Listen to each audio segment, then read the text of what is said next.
The Bo and Luke Show. Inspiring you to be better, know better, and do better. Welcome to the Bo and Luke Show, with a diverse lineup of guests, from NFL players to CEOs. It's real and it's raw. From the Hale Media Group, here are your hosts, Robert Bo Bravo and Luke Carignan. Hey guys, we have an amazing guest on our show with us today. His name's Marcus Ogden. Him justice with an intro, but I'm going to give it a shot. Marcus has an amazing life story. He's a former NFL player with the Titans, the Bills, the Ravens, the Jaguars. He was an offensive lineman. He's been out in the world in business, running a construction company. He is a keynote speaker at Fortune 500 companies.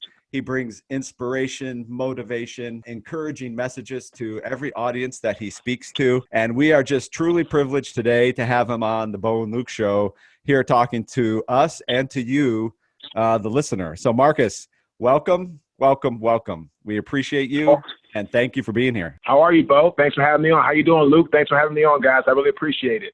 Doing great, Marcus. Great to have you. Thank you. So Marcus, we checked out your website, but we can read things, but a lot of times it comes out so much better from the person. So, just tell us. I find it fascinating. You grew up in a single parent home with your father. Tell us about that and what you learned from all that and how that kind of drove you into football, and when did you start your football journey? How'd that all start? So our parents divorced when I was 8 and my brother was 14. And my mom just found that she needed to take time away from my dad, and for whatever reason that they just weren't working out. So she left and we stayed together, the three of us. And it was great because, yes, of course you need a mom, and we loved our mom and things like that. But our mom was really not in the position to be a fit parent. Looking at it now as an adult, I have kids. I have 2 daughters. I have a 16-year-old and I have a 5-year-old. My dad stepped up to the plate and was an amazing father, friend, teacher, mentor, everything. I mean, my father was everything to me. And, what I tell people all the time is it was really important for us being two young men, but also being the size that we were. Because I'm 6'6". My brother is 6'9". My brother was 6'9" when he was maybe 12 or 13 years old, somewhere around there. No way. He was 6'9", 360 pounds in the 8th grade. Come So on. he was bigger than every Redskin offensive. Because we're from Washington D.C. He was bigger than every Redskin offensive lineman in the NFL. And nobody was like, man, there's no way this kid's 6'9". I remember one time all the Redskin linemen came up to practice just to see him, and they were all like, where's this guy who's 6'9"? There's no way. And my brother was coming out to the field for a warm-up for practice. They were like, oh my God, like, look at the size of this kid. And you're talking about guys like Jim Lachey. I don't know how much you guys are sports fans. Jim Lachey, George Stark, Jeff Boss. I mean, and the Hogs were considered huge at the time. They were like 275, 280. But my brother had him all the way by almost 100 pounds. Man. And he was bigger than every last one by 4 inches. So to have a father that was that integral in our life, because I remember when my brother was getting ready to decide where he went to college. You guys will love these names. All these people came to our house, sat down at our living room table, trying to get my brother to go to their school. Okay, You had Lou Holtz. Came to the door. He was with Notre Dame. You had George Welsh came to the door from Virginia. You had Steve Spurrier come to the door from Florida. You had Bobby Bowden come to the door from Florida State. And you had Terry Donahue came to the door from UCLA. And Donahue won out because of the weather and everything else. And it was a great fit for my brother. But if we didn't have a father figure like we had, because our father was 6'4", big guy. I mean, at his height, he played football at Howard. He was 450 pounds at his biggest, playing football at Howard. Without someone to kind of keep us in line and how to really respect women, ourselves, education, because my dad was very successful early part of his life in his education with his career. Our father was that staple piece that we needed to help raise two young men correctly to be productive people in society. Yeah, that is fantastic. You gave me the vision of the movie The Blind Side with Michael Orr and all the different coaches coming into his house, Yeah. trying to get him to come to their school. Well, short story. I hope your audience loves funny stories. So Yeah. my brother in 2012, my brother in that summer, my brother had a golf tournament in last spring. Had a golf tournament in Vegas, like for his foundation, stuff like that. And I ended up playing in a foursome with me, Andre Reed, who was Hall of Fame for the Bills. We had one of Andre Reed's good friends. I forgot his name. Real good guy. Was like who helped Andre with everything else. Then we had Quentin Aaron. Do you all, either one of you guys know who Quentin Aaron is? I do not. So Quentin Aaron was the kid that played Michael Orr in the Blind Side movie. Oh, no way. Oh, gotcha. So Okay. He was 6'8", and he was about between 480 and 500 pounds. Time I met him. Now get this, we were paired together, and I'm 6'6", at that time probably 310. He's 6'8", let's say 500, around that range, just round numbers. We were in the same golf cart. Oh, geez. And the golf cart was screaming for one of us to get off. It was so, I'd never seen a golf cart move so slow in my life. But Yeah. I just thought because you brought that up, I was like, oh yeah, I played golf with him. And he was like, it was funny that, man, I got a chance to meet Sandra Bullock, Yeah. Tim McGraw. I'm like, dude, you lucky bastard. But it is what it is. That's funny. So I have to ask, you just said her name, Sandra Bullock. Is she pretty in person as she is on TV? Prettier? I asked him, and he said yes. I mean, he said she was, he said he tried to ask her out a couple times. I'm like, yeah, I don't see that going very well. But he did say that you could kind of tell that her and Tim McGraw kind of did have some type of chemistry offset and off camera. Funny. I was like, that doesn't surprise me. Yeah. Yeah. Well, it's Yeah, Tim yeah. McGraw, so. Yeah. Wow. Like I have a vision in my mind right now of this kid, like 6'9" in 8th grade, like trying to squeeze into these really small grade school desks that they have, like just like that little carton of milk in his hand. Like, could you imagine this? Oh, I remember one time his high school coach, we were out at practice and they were working for some stuff, had a big game coming up, and my brother was blocking something, and on defense he ended up going, he played both sides, and he got into the backfield, made a play, but then the coach was like, Mark Johnson, what are you doing? I'm like, well, he said, coach, made the play. Well, look, you got to be in this gap. I said, well, I saw the ball. He said, well, look, man, if I put you in a gap, don't deviate from it. He said, nobody's going to mess with you. You're big enough to eat hay. I was like, wow, that's awesome. He said, you're big enough to eat hay. I was like, what in the world? But that's how his coach was. Really good guy. And again, this is just some of the things I remember about growing up and kind of having that father figure, good people around. Because a lot of people, like when our parents divorced, a lot of people rallied around my father because he knew it was hard to have raised two boys, by himself. So he got a lot of support from our good friends and close family. Yeah, absolutely. So did you hit your height at a young age as well? Or no, I didn't hit my height until I left. I was 6'3" when I left high school, and I grew to 6'6" the summer between my freshman, at the end of my senior year of high school, and between that summer, between the end of my senior year and beginning of my freshman year of college. Wow.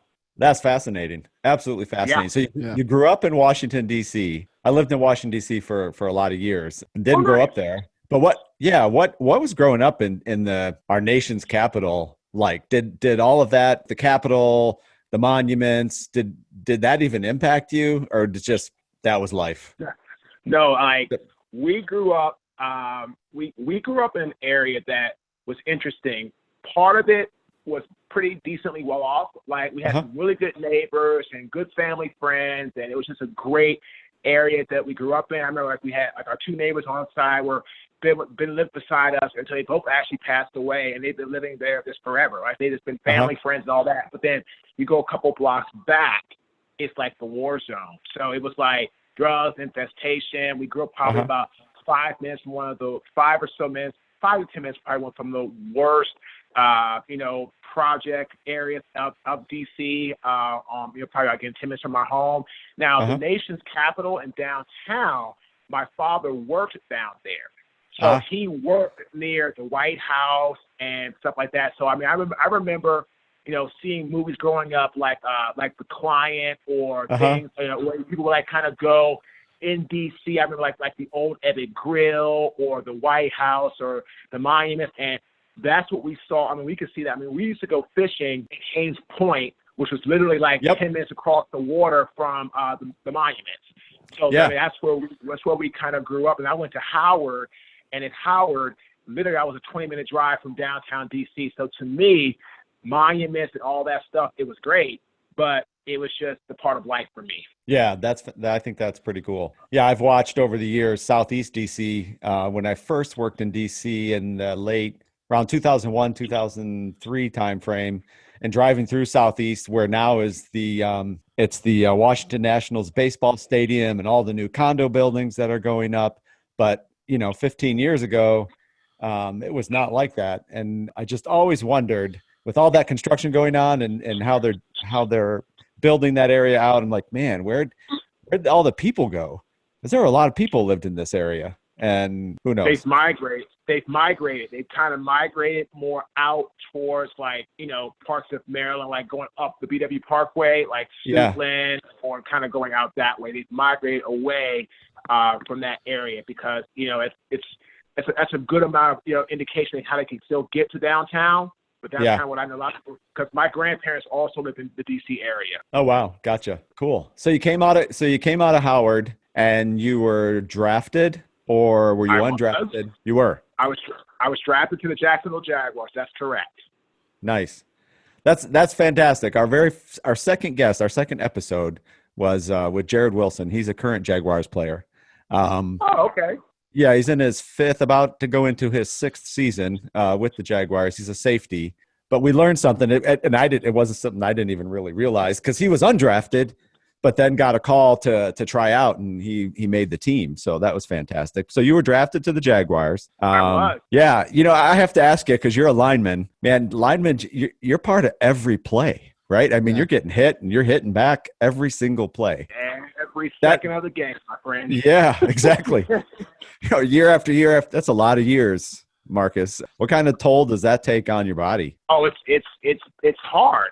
My body, I used to weigh 375 at my biggest when I played for the Bills, and it's just a car crash every single play. You get down in the stands, you hit somebody, bam. You get back, you get up, you go up to the second level of the linebacker, bam.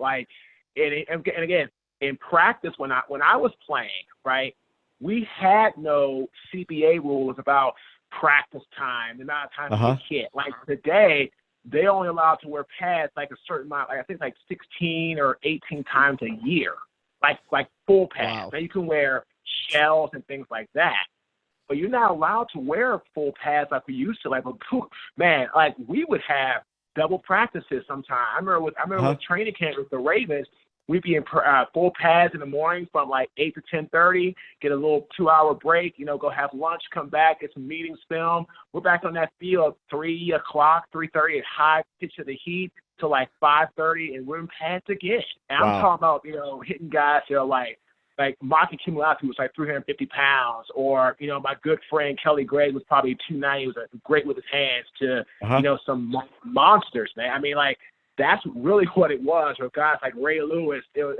a linebacker, or Bart Scott, who would love to hit, and you have to always bring your A game. Like, in practice with us, every team I played for, of course, everybody's good, but every team I played for, they had some tremendous athletes, like on the other side of the football. Like with Tennessee, it was Albert Hainsworth. Like when he was ready to play and didn't take plays off, he was a monster. Ray Lewis with Baltimore, or guys like Maki, who was that side. Jacksonville, we had John Henderson and Marcus Stroud. They were like 330 apiece. The Bills, we had Sam Adams, who was 350, but Sam's first step was like he was the quickest cat you ever want to see. So, every team I was on, we had guys on the other side that were monsters, and that that were better than average players. Like they were in the upper echelon. So for me, games were easy. Practice was, it was just a bear. Because you're going against the guys, man. That's what it was. And so you're full speed I don't think people realize that in the NFL, like practice is not chill at all. Like if you're not going full speed all the time, somebody is right behind you ready to go full speed and take your spot, right? you'll lose your job. Yep, you will lose your job because unless it's a walkthrough or a practice that's designated, that speed.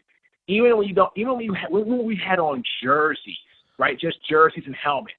If it wasn't walkthrough, it was full speed. I mean, like, and then he wouldn't hit the quarterback, he wouldn't tackle, of course, but the O-line, D-line, it was like, I mean, guys, the coach would say, don't bore us. Man, guys had their head ducked down, chin to the chest, ready to try to run you over. Like, Wow. That's what it was. What do you think the future of the game is with that? Because when we look at things and statistically, it's not like the wide receivers just getting drilled in the open field that are causing the most health problems for folks later on down the line. It's always it's always the linemen right now. They're going through I think the most traumatic injuries of all. And now you can see like in Georgia and DC, they have have you seen these no hit leagues that like Joe Burrow and Justin Field came out of, where they have no linemen at all, right? All summer long. What do you think?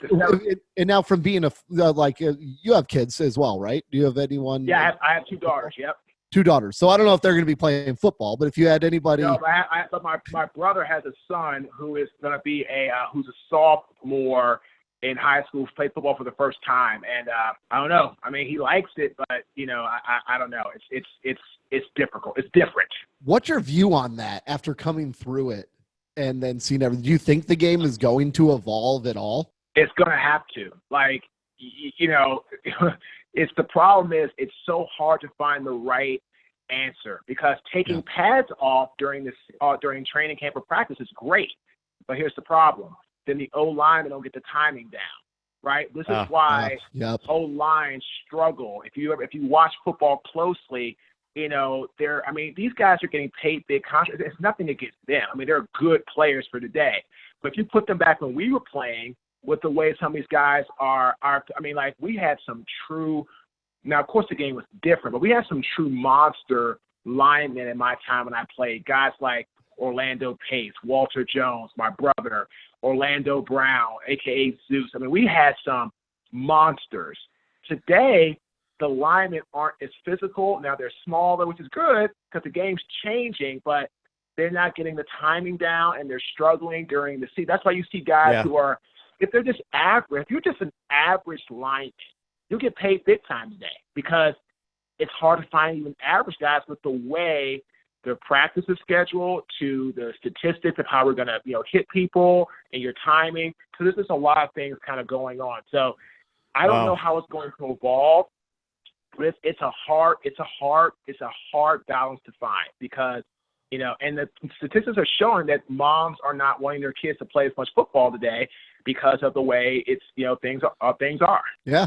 Yeah. And now that we have all the research and everything, if I can pivot a little bit, I want you to, if we can go into kind of the life after football and what you're doing right now, Marcus. By the way, I spent the morning going over your website and the videos that you just created from your book. And for all the listeners out there, it's marcusogden.com.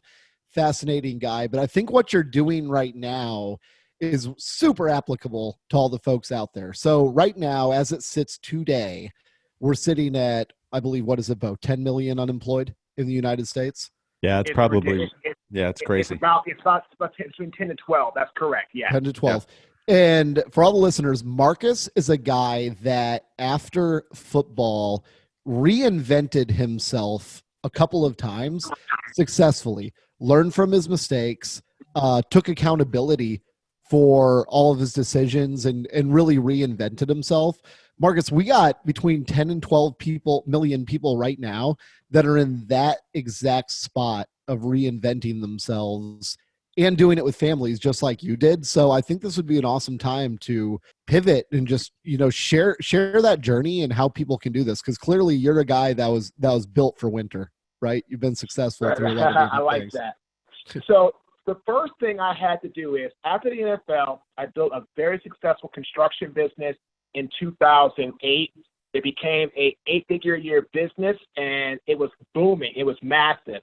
But by 2012 in the summer, unfortunately, my head grew big, my ego grew exceptionally large, and I took on a project for a client that was about $4 million, and I ended up getting overextended. I became a horrible boss and a really bad leader. And as a result of that, a lot of my great staff started leaving me. And I ended up I got into that project, and I ended up having to spend about $2.5 million unexpectedly. And I did the work, and I was supposed to get a change order and get paid back that money. I shook my client's hand, and as a result of shaking the hand, I thought we were good to go. Absolutely not. Ooh, They wow. denied my change order, and I went bankrupt. I lost everything in 90 days. Home, foreclosed on, cars.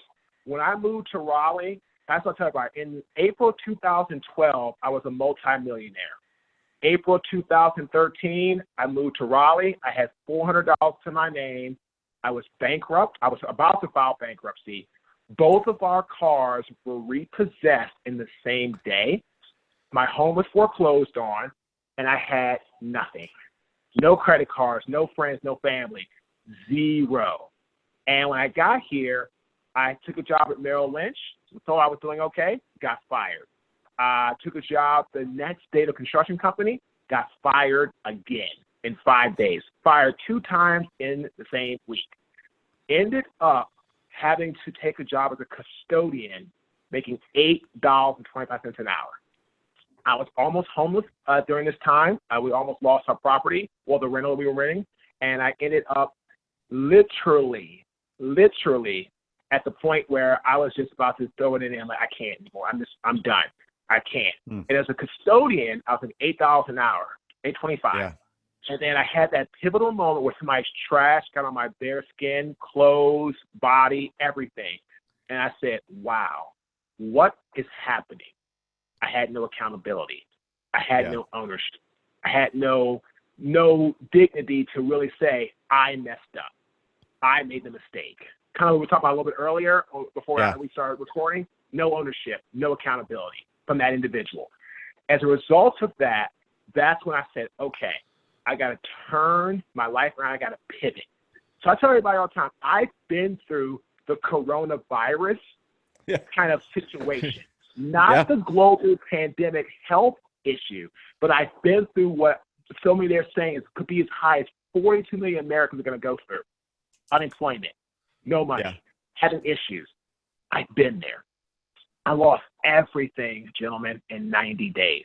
So if you're listening, the first thing you have to do is what I did when I was going through after that pivotal moment as custodian. Come to your home, wherever that is, find a quiet place, sit down, write out what you are good at. What are 5 things that you excel at? Then look at where you are. Who's your inner circle? Who can vouch for you? Who can give you social proof, right?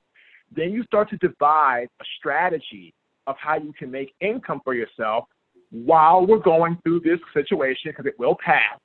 And then you start to find ways to augment in making a living and start bringing in dollars to pay the bills. And then as you're doing what you want to do, you're doing what you have to do, you hope to get to doing things that you can do what you want to do, which is be able to set your schedule, live your best life.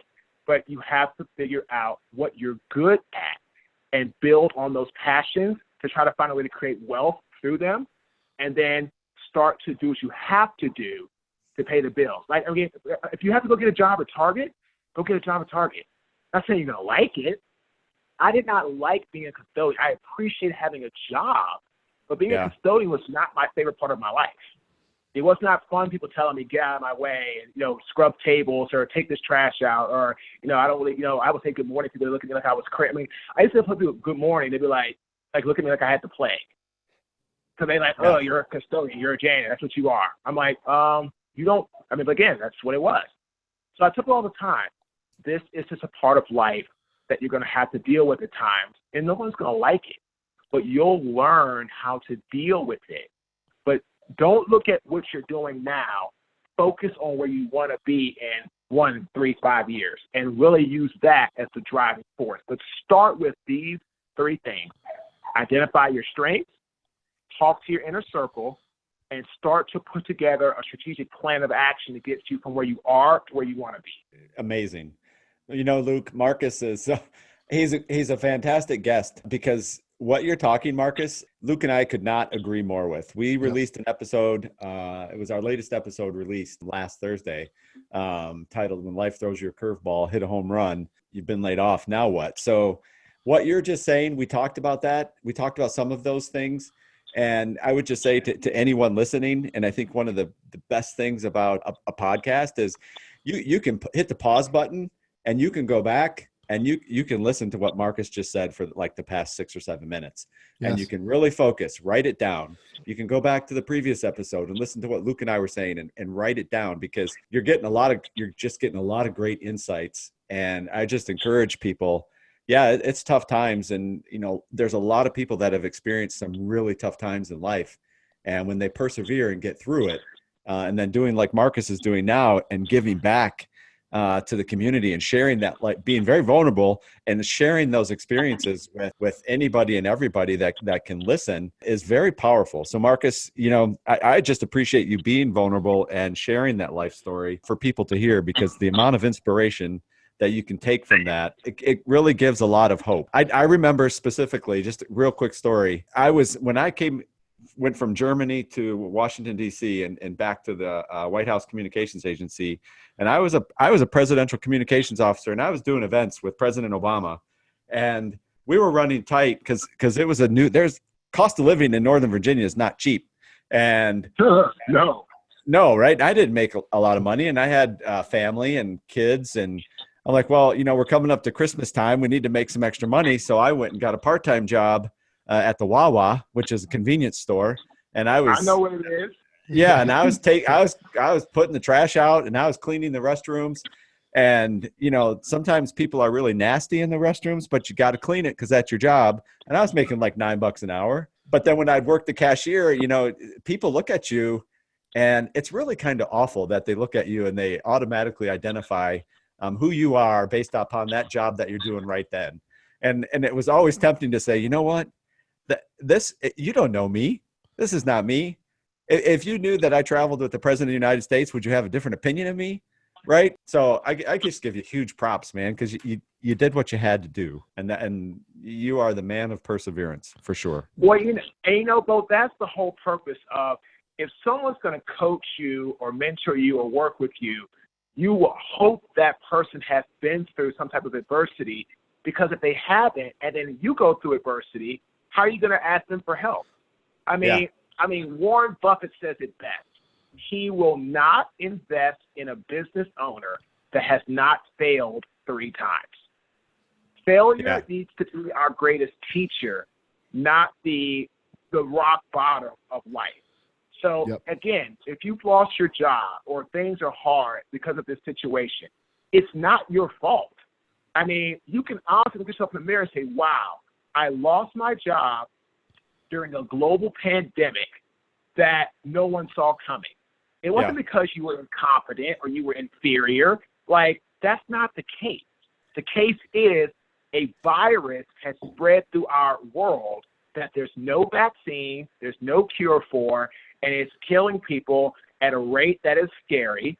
And if you're younger, you have your chance of survival is greater, but you just have a small risk. And if you're older, your risk is greater. So at that plan, we all are going to pass away at some point, but we don't need to put ourselves in a situation that we're adding to the chance of that. So if you've lost your job or you're listening to this, it's not that you've done anything really bad or wrong or you couldn't do your job. I mean, businesses are suffering because they can't open their doors. Yeah, 100%. Hey, Marcus, I wanted to ask you, so along this journey, there are 2 qualities I think that you have that enabled you to do this and come back again, and again. And both of these qualities, I think, are deliberate actions that people have to take. And I was hoping you could talk about them a little bit. So from listening to your journey, I think the 2 qualities that you had were humility and grit. Because to make that change, to go from playing in front of sold out stadiums, right, and being the guy, to actually doing what you need to do and go make ends meet, especially after failing a couple times, a lot of people that I know, and, even like my own internal struggle, that takes a level of humility that if you don't take that step, you're not going to be able to move forward. What was the turning point for you, I guess, or how did you convince yourself internally to go ahead and make that move? Because I think that's a big. So what you have to do is you have to develop a championship mindset, which comes from 4 main pillars. Number 1, aggressively resolve problems. When problems arise, you have to learn how to aggressively look for solutions, not continue to be a part of the problem. Number 2, you need to have an innovative and adapt mindset, where if something happens, you need to learn to be innovative and create opportunity and or adapt to your environment so you can strongly survive and better yet, strongly thrive in that environment. The third is keep humility. If you're having a great, successful day, stay humble. If you're having a bad day, don't load yourself. Keep an even keel. Have humility and stability in your intelligent mindset, and don't get so emotional. Be cognitive and be humble in your approach. And 4, learn how to communicate with people. If you need help, learn how to ask for it. Mindset does not mean mind by yourself. Mindset means, well, mind with my mind, but how about a friend of mine who has a great mind? Using them to help me if I'm having a bad day. Those 4 things really turned on for me how to adapt in my life. Again, aggressively resolve problems, innovate and adapt, always have humility, and learn how to have good open communication with people to help me always have a championship mindset. When did this click for you? Is this, I guess, where is the genesis? Did you learn this from somebody before the NFL, or is there a point in your life where you really started adopting this? Because it's fascinating to me. So I adopted this mindset probably around 2008. Yeah, it was 2018 when I got coached by at a program at Penn State, and I got my own. And the guy who founded the program called NAPSA became my personal coach. As a result of that event process, those few days, it was about 5 days for me. And then I was part of the inaugural program. There were 7 retired NFL players that were at this event at Penn State. That was my genesis, where I said, okay, I'm struggling in my speaking career right now. I'm doing okay, paid jobs here and there, but I've got no consistency. I've got no continuity. I've got no brand flow. I'm just out here throwing stuff at the wall. And when I learned about how to be a better communicator, how to take my football knowledge and turn it into verbiage that corporate America can understand, learning about adding people to your team strategically and how to leverage with you if you don't have capital, how to leverage what you can to get them involved. And then if you gain capital and their trust, how to build. So that program gave me the genesis that, Marcus, you're doing okay now, but you're not thriving, you're surviving. Maybe if you adopt this mentality, you have a chance to thrive. So because of that program and the knowledge that I had, and I still have that binder in my personal bag. I have a bag I carry around with different files or paperwork. That binder from NAPSA will be in my bag until I die.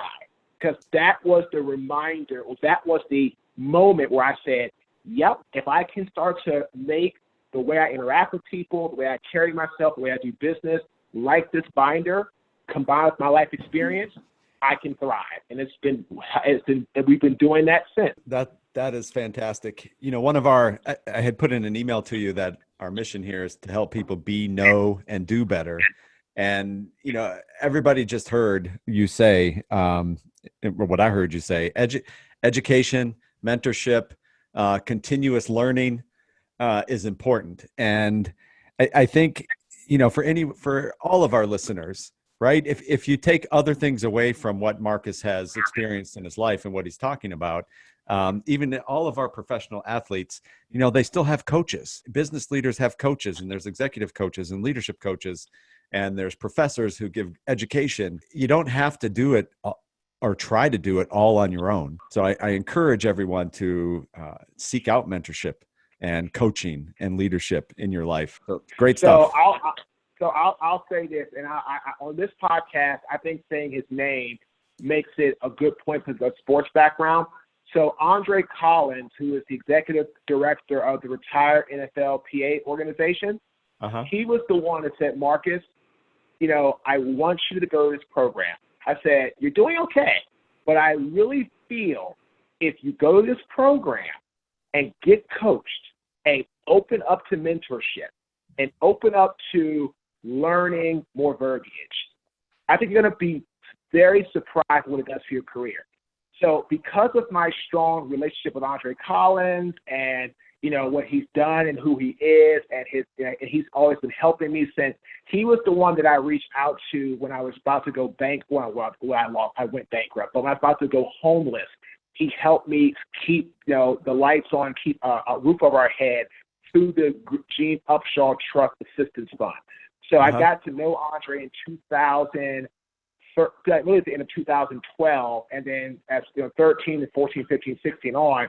So it's about 5 or 6 years I knew him to the time where he said, Marcus, go to this program at Penn State, invest a few dollars to get there. We'll cover the cost of the event. You go, give it your all, and then I think you'll be greatly surprised. Because I really didn't want to go. I was like, man, I've got a couple paid jobs. I'm doing well. I'm good. That was my mindset. And so after the event, I was like, wow, Andre was so right. And if I did not do that program, man, I would not, there's no way our brand is where it is today. I've worked for 13 Fortune 500 companies. I've worked for big food, product services. I've traveled, internationally, nationally.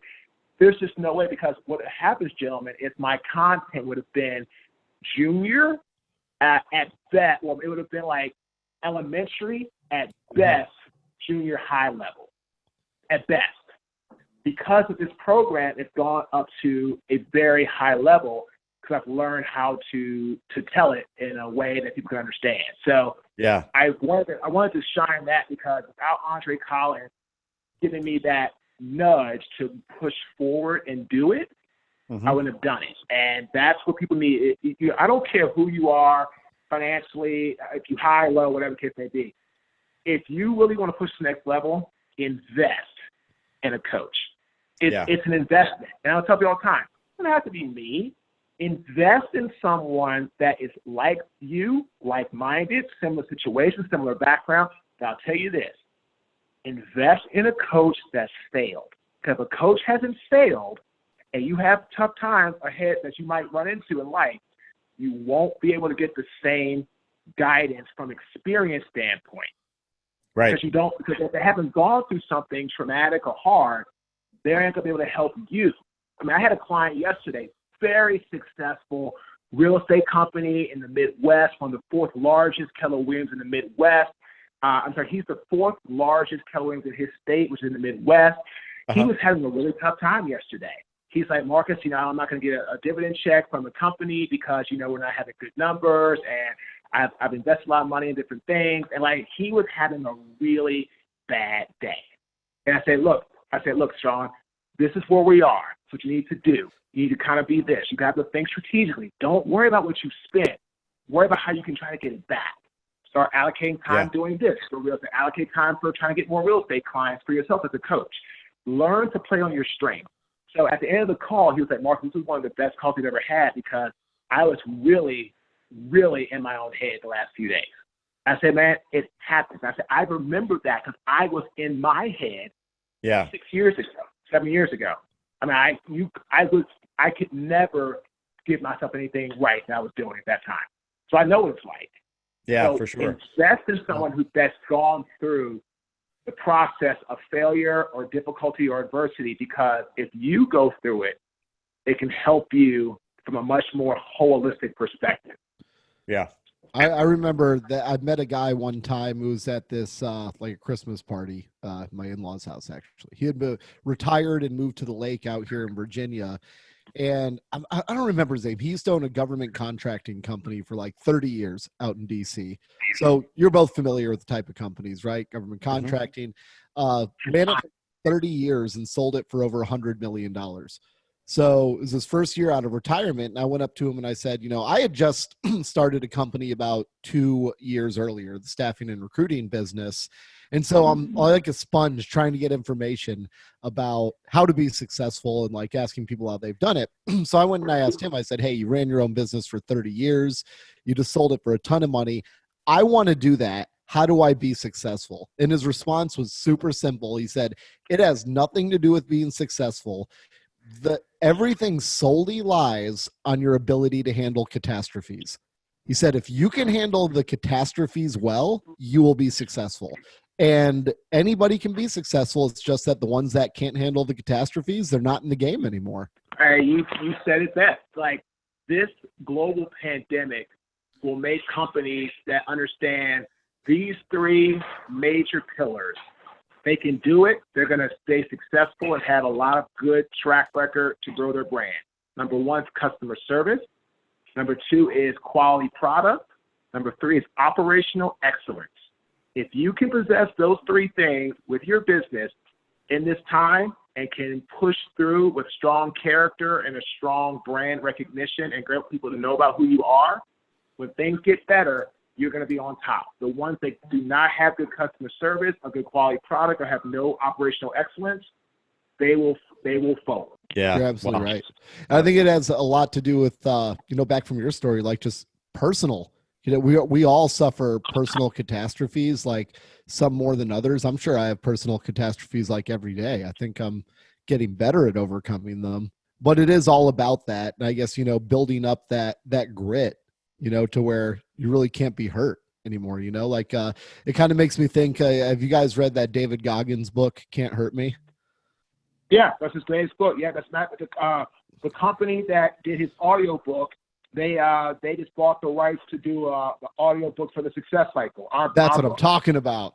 Nice. Yes, Marcus. That's awesome. Yep. I can't wait to listen to it. I'm a big audio book listener, so I'll absolutely listen to that. Yeah, I might have to follow up with you on that, Marcus, separately. I've been researching and trying to find a good partner for audiobook. My book came out last month, and audio is the next step. Before we let you go, we'd be doing a disservice to KC Chipwadi of Athlete Foundry if we didn't talk about that for a minute and how you met him and how you got involved with Athlete Foundry and becoming a brand ambassador. So how did you connect with KC? Casey and I met on LinkedIn. We connected. He followed our brand for about 6 months to see our consistency, continuity, what we were posting, did our message correlate with his values, with his brand, and Sure. He followed us without me knowing it. And then he approached me in January of last year for discussion. We had a talk. Uh-huh. I went through an 8-week, interview process where we talked once a week for an hour about different things. And Uh-huh. Casey is amazing. He was trying to make sure that I was, reliable, that I was, competent, and I had his best interest, which I say are the 3 things you need to build trust: competency, Right. reliability, having each other's back. And we got to be very, very, good friends through the process. And Uh-huh. as a result, he said, "Marcus, I'd love you to be our initial brand ambassador." And what I love about Athlete Foundry is like I only got 1 scholarship offer to go to college, Howard, which I'm so grateful for. But a lot of kids won't get that 1 offer because they, again, may be in a different area, different zip code, not have the same coach, all Right. that type of stuff. So what I found is that Athlete Foundry's mission, which is to help people and help young male and or female student athletes between 6th and 12th grade, help them regardless of their zip code, their athletic ability, or their roster spot, get a opportunity to be on a position where they can actually maybe get some, become a collegiate athlete or get some assistance financially. I was all about it. I was all on board. And as a result of that, we have now been working together for it'll be a year in May officially as a brand ambassador. We'll have a 2nd-year contract that's already in place. He's just a great guy, and he's very consistent. At the end of the day, all I can ever ask somebody, are you fair? Are you consistent? And are you reliable? And Casey is all those things. Yeah, I don't think we could agree more with you. We were introduced to KC. KC served with a colonel in the army in Afghanistan who I had served with in the past when I was in Iraq. And this colonel, Colonel Pirelli, linked us up together, and that's how I met KC, and we had him on the show. And we just think, just like you, what he's doing with Athlete Foundry is truly incredible, and we definitely support that. And thank you for being part of that, because it is a mission that, that consistency and keeping at it is going to change a lot of lives for young athletes, young students. Absolutely. It's a way to level the playing field, to give student athletes, no matter where you are, an opportunity to get on coaches' radars. You could be Division I down to NIAA. It doesn't matter. It's like, if you want to be a collegiate athlete and you're willing to do the work, then Athlete Foundry gives you the platform to help make that, that vision and take command of your journey a reality. Yep, absolutely. Absolutely. So listeners, before we let Marcus off the phone, we got to tell you his website. Luke said it earlier. It's marcusogden.com, and I'll give you the phonetic spelling of that. So take the first letter of each word that I'm going to tell you.